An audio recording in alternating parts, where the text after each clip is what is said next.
Mike's Daily Podcast. Episode 427. It's Friday, December 14th, 2012, 10 a.m. Pacific Time. Internet talk radio for your imagination. Mike Matthews broadcasting from the last place on earth, located somewhere in Castro Valley, California.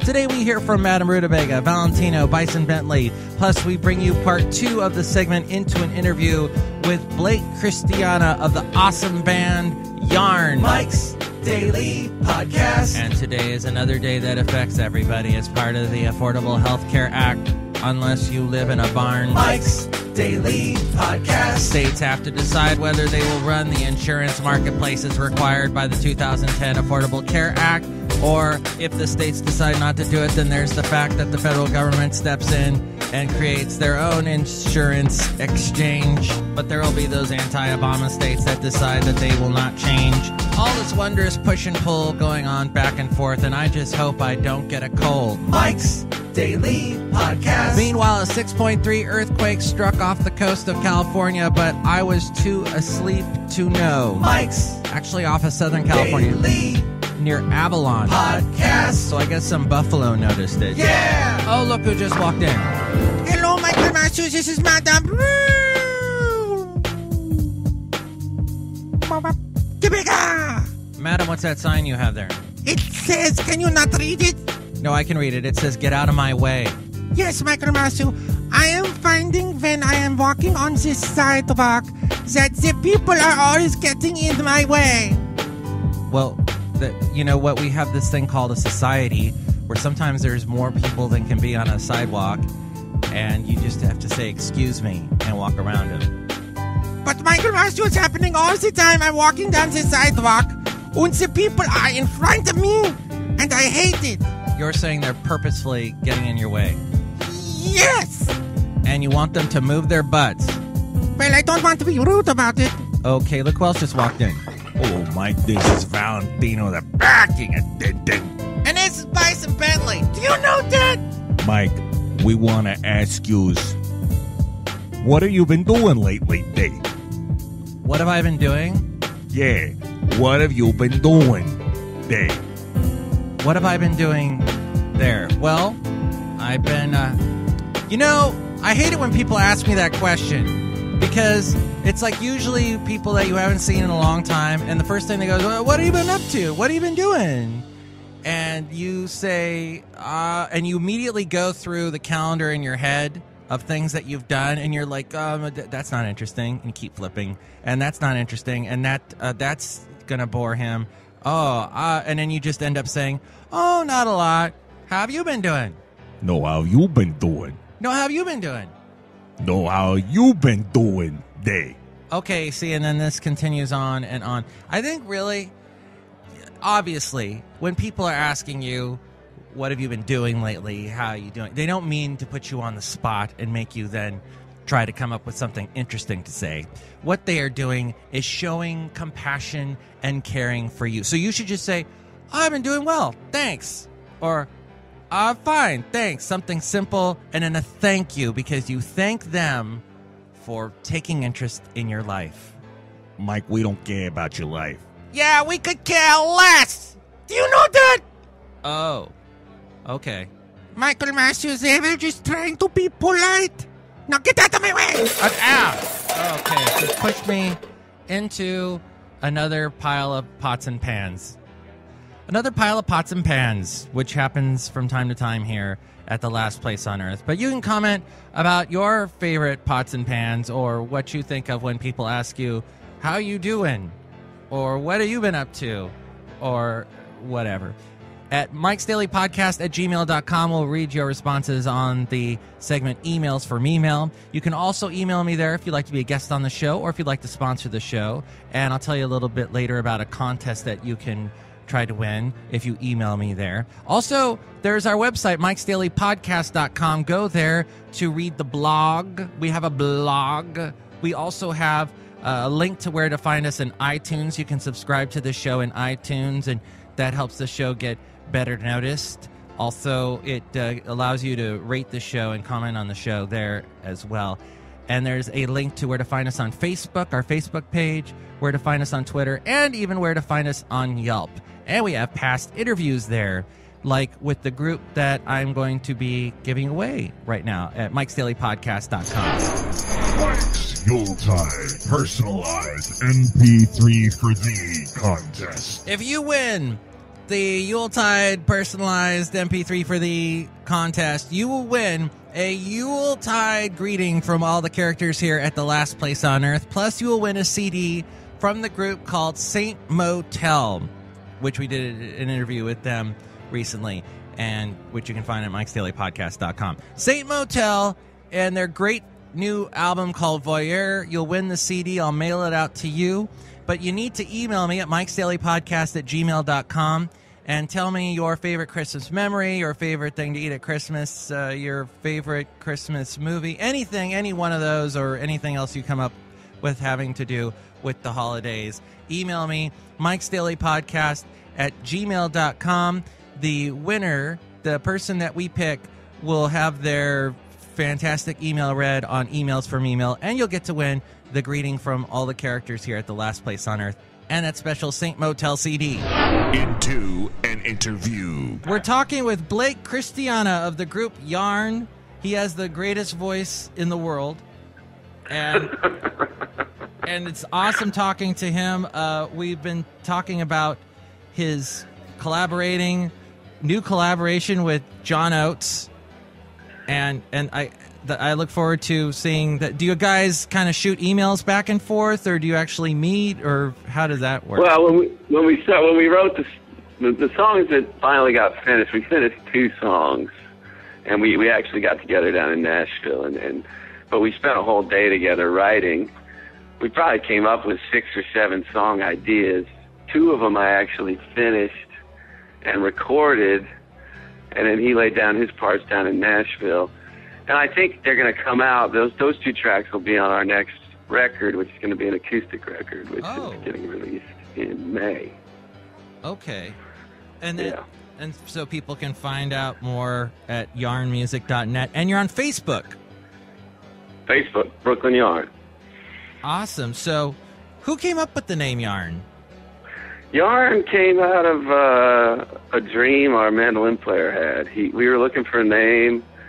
We were playing every Monday night at Kenny's Castaway in Greenwich Village, and just kind of with no name, we were just working out tunes on stage. But he had a dream. He's like, I had this dream about the name Yarn on a marquee, and I was like, that's kind of cool, because we're spinning yarns, telling stories, and at the time we were kind of a string band more than a full-on rock electric band, so it just kind of seemed cool, and it's simple, 1 syllable, brandable, hopefully. It's so we went with it. Yeah, no, I immediately got the spinning yarn part of that. That's great. And you've done some interesting events. Let's see, you had the first ever yarn tie-dye this year. Well, somebody made that on their own. Like, they made this tie-dye with our logo on it and some of my lyrics on the back.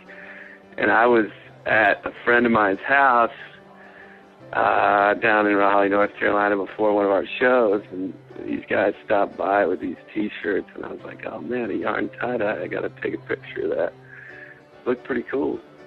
And so was there an actual tie-dye festival of some kind, or just... No. It was just one tie-dye T-shirt that I was like, yeah, Yarn made tie-dye. That's about as exciting as it gets for me, I want to get a yarn tie-dye. I don't generally wear tie-dyes, but I would wear a yarn tie-dye for sure. I know, it's crazy. I didn't think tie-dyes were still around, and then we started playing all these festivals, and I was like, damn, there's a lot of tie-dyes out there. And you did Go ahead. Yeah, go ahead. Nothing. Go ahead. Rooster Walk. That's coming up. We haven't played Rooster Walk yet. We're playing Rooster Walk. I think it's Memorial Day weekend, but no, I'm not positive. Huh. Okay. And then New Year's Eve, you're going to be at the historic Blairtown Theater in Blairtown, New Jersey. Yes, that's a great spot. Beautiful old theater. That looks like a really cool place. Yeah, it's awesome. So you're doing a lot of traveling on the road. What's the worst road food you ever had? Oh, the worst road food. We got one time in Nashville. We got a whole box, like the suitcase, White Castle. Oh yeah. You know, the cheeseburger suitcase, like 30 burgers. Oh my gosh, because they're the small burgers, right? They're the little. They're the little guys. Uh-huh. So that was a rough morning, but you know, we must have been partying pretty good to get that. But wow. But there's such bad food. I mean, we were forced to eat a lot of bad food. I mean, there's some of the clubs we've played in the past have, you know, where the food is free for the band. Uh-huh. Yeah, it would have been a better decision to go pay for it elsewhere, you know, those kind of places. I see. You walk into some of these places and it just smells like there's like a fog of smoke from the deep fryer and just the smell of the deep fry, you know, it's like it's disgusting. There's this one place I have in mind, I'm not going to say what it is, but it's just, I had to stop playing there because of it. Oh man, yeah. Yeah. There's a place in Berkeley, not too far away from here, called the Starry Plow, and they have an awesome open mic night on Tuesday nights, and you get this mix of folk singers, you know, young kids come down from the area, and you get rappers, you get this whole mix, but they have the kitchen right there, and it stinks. It's like, ugh, it smells like something. I know, right? I've heard of the Starry Plow, believe it or not. I don't know how, but I have. Yeah, it's pretty neat. And you look around the room, and there's all these old protest posters, like from the 60s and 50s. It's like a history museum, too. It's interesting. But, nice. And you guys ended up on CNN. We did end up on CNN. That was kind of a random coincidence there. We just happened to be rolling up to the Firefly Distillery. I don't know if you ever had Firefly vodka, but... Okay, so now they're a sponsor of yours. Yeah. I don't know if I've ever had Firefly vodka.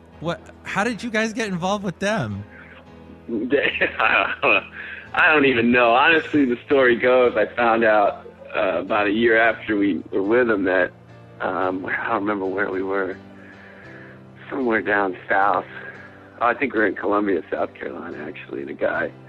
We had the Firefly bus, you know, they'll give us the Firefly bus, and one of the guys got on it, and he's like, I used to work for Firefly. He's like, yeah, we wound up signing you guys because we couldn't get Reckless Kelly, and my manager managed us both at the time. Oh. So he's like, well, I can't give you Reckless Kelly, but I can give you Yarn, and so that's kind of I'll have to look for Firefly. There's a vodka plant in Alameda, not too far from here, called Hangar One, and they do a tour, and that's the first time I've ever seen like a vodka making plant. I've been to the Jack Daniel's distillery in Lynchburg, Tennessee. Yeah, no, this is they do sweet tea. It's basically their main product is sweet tea vodka. So it's like it tastes like iced tea, sweet iced tea. So it's pretty dangerous. I mean, it's 80 proof, but yikes, or maybe it's 70 proof. But it, yeah, it'll get you good, and it's good stuff. And it's I imagine it's out in the stores there in California, but who knows? It's all up and down the East Coast. I know that much. It's pretty easy to get different alcohol here in California because we don't have any blue laws. But when I lived in Alabama, and that was the first time I dealt with the whole ABC thing. Oh yeah. And I'm like, whoa, this is crazy. But yeah, I'll keep an eye out for it. And so CNN was doing a story on them? They were doing a story on Firefly, and then, you know, they found out we were coming and what they were doing for music, so they wanted to incorporate that into their story. I guess this girl, Erin Burnett, she does a nightly show at 7 o'clock on CNN. And so we rolled up in our little van to pick up the big bus, and they were there. And so we did a little interview, and they played our music. And nice. We actually got cut from the original segment. Oh. So I got a call. We were in Savannah, Georgia. And we're like, oh, put it on CNN, you know, and they did this whole segment about Firefly, and we weren't there, and I got a text from one of the producers. He's like, sorry, we had to cut it, but we're going to make it up to you.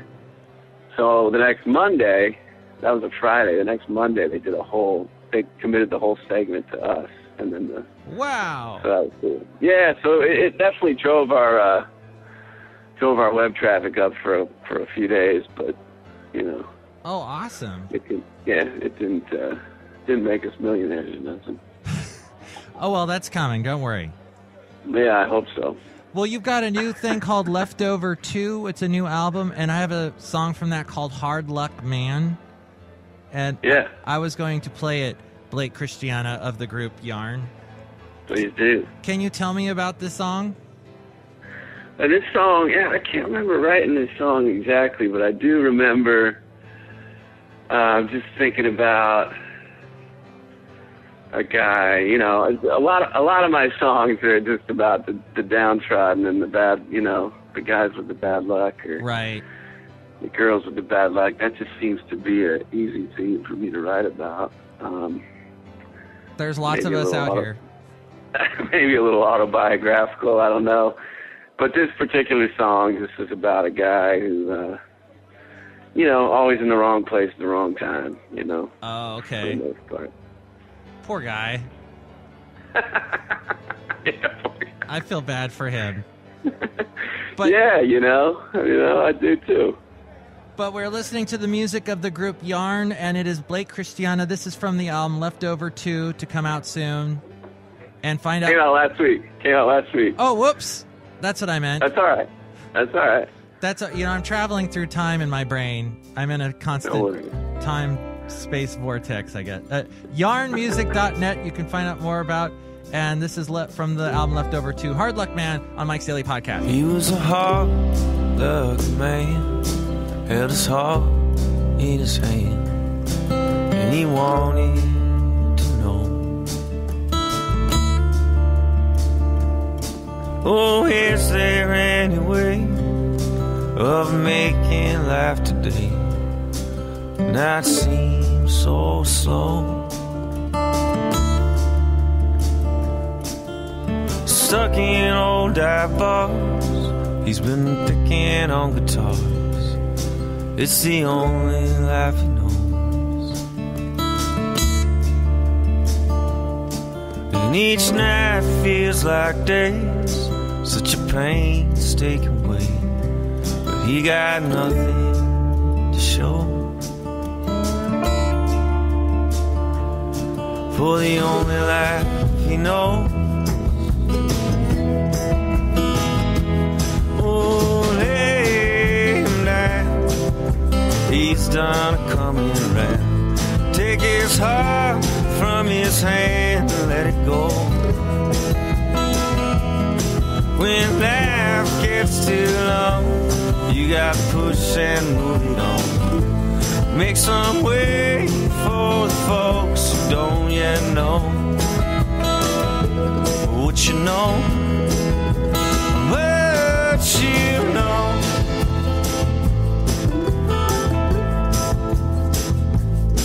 Oh, late one night, he went looking to pick a fight, just to liven up his life.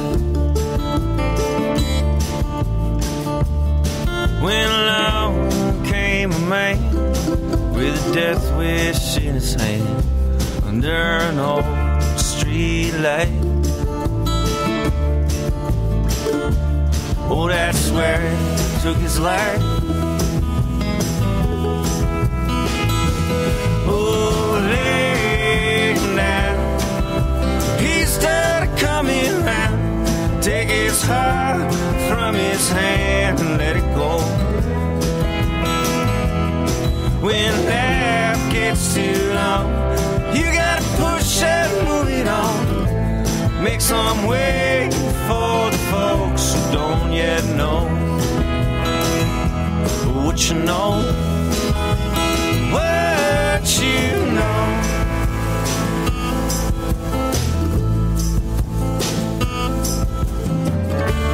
Now his life is moving slower, and it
know what you know.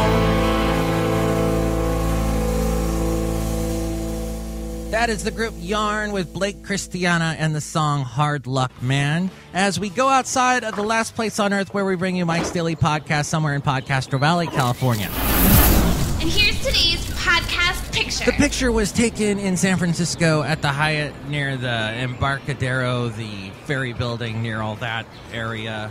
And it's a very interesting hotel you walk into. And when you go inside, immediately there's this huge atrium. And all these hotel rooms have like balconies that are all like inverted. And like it kind of is, you're like inside of a pyramid. And it kind of, these things go up above you, these balconies ascending up into the top of the Hyatt. And they do a really cool thing with the holiday lights every year. So there you go. There's a bunch of Christmas trees and lights strewn about. It's an interesting picture. And there you go. Getting you in the holiday spirit, the Yuletide mood, the Yule mood. Michael Master, get out of my man. I don't want to be in a Yule mood. All right, but the next time you push me into a bunch of pots and pans, I'm going to have to look up on my internet exchange online and find out where I can get bandaged up at. So, Mike, is that what you've been doing lately, Day? Of course, another answer to that question is mind your own business. And that's the answer we were looking for. Ding, ding, ding. Yeah, you win the Yule Prize MP3 for the contest. Do you know that? I don't want to win that. And we get to take you on a boat ride over a 6.3 magnitude earthquake in the ocean. That's okay. The firmer the terra, the better. Tomorrow we'll bring you part 3 of Into an Interview with Yarn's Blake Christiana. Plus we'll hear from Shelley Shuhart, Floyd the Floorman, and John Deere the Engineer. Mike's Daily Podcast is written and produced and performed by Mike Matthews. His podcast is super easy to find. Download or listen to his show and read his blog at mikesdailypodcast.com. Email Mike now at mikesdailypodcast@gmail.com. See you tomorrow. Bye!